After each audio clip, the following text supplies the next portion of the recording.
How's it going, everyone? I'm Josh Weaver, and you're watching First and Goal, Clean ISD's official football pregame show.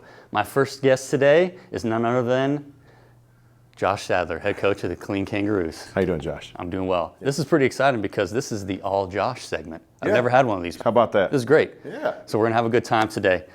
First of all, your Roos. You're preparing to face Harker Heights on Friday night, another big game. And you guys have been involved in a lot of big games, a lot of close games so far this season. You know, what kind of lessons are you hoping are being taught out of those results? Well, I'm hoping that our kids, learn how to persevere. I'm hoping that our kids learn how, when things get difficult, to continue to fight. We've been in some tough matches, some tough games, and that was on purpose. I mean, we set our schedule up so that it would be a tough sled for us, because I knew the 12-6A, schedule was going to be a tough schedule. So, we wanted to make sure our kids were prepared and ready to go for that schedule.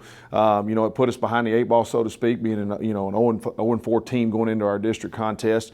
But being in those games and having our kids have to overcome a lot of adversity was a good thing for them.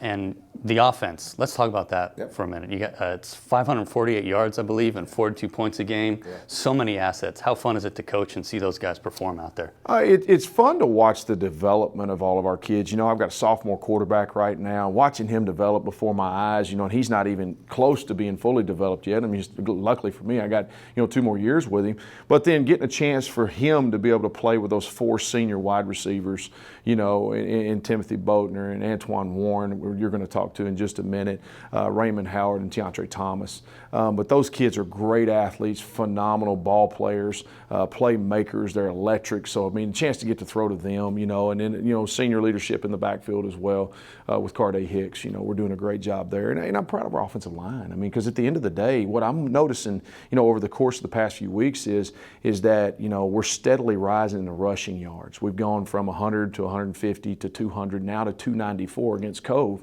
We're almost eclipsing that 300-yard mark, with the rushing, which is what we want to really do. So I'm seeing the growth that I need to see within our offensive line unit. But, it's also fun to watch those electric wide receivers get after it. Yeah, absolutely. And you mentioned Antoine. He's going to join us here in a couple minutes. What else do we need to know about this senior? Man, he's just an explosive young man. He really is, and he's got a great personality. For those of you who don't know, he's a regional champion high jumper.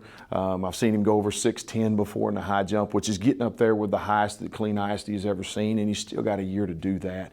So he's an electric athlete, and he's a fun kid to be around. He's always smiling. He's always joking, and that's what I love. I have to have that personality around me because I get a little bit serious at times, so it makes it fun to have him around to make me laugh a little bit. So I enjoy him and love him very much. Fantastic, Coach. I definitely appreciate your time. Thank you, Josh. I appreciate you. And as always, go Roos. Antoine, welcome. Appreciate you. Yes, sir. Good to see you. We have a lot to get to, so let's jump right into it. This offense, man, you guys are on fire so far this season. We talked to Coach a little bit about it. You have 33 catches, which ties you with your buddy Timothy Boatner for the team lead. So what is it like playing with all these guys on offense? It seems like you all are having a lot of fun. Yeah, it's real nice being able to have 4 receivers that can do it all. I feel like we got a strong bond, good chemistry with each other. We have faith in each other, like family. And speaking of that, having faith in each other, you guys have been in a lot of close ball games so far this season. What are some of the lessons that you all are trying to take away from that?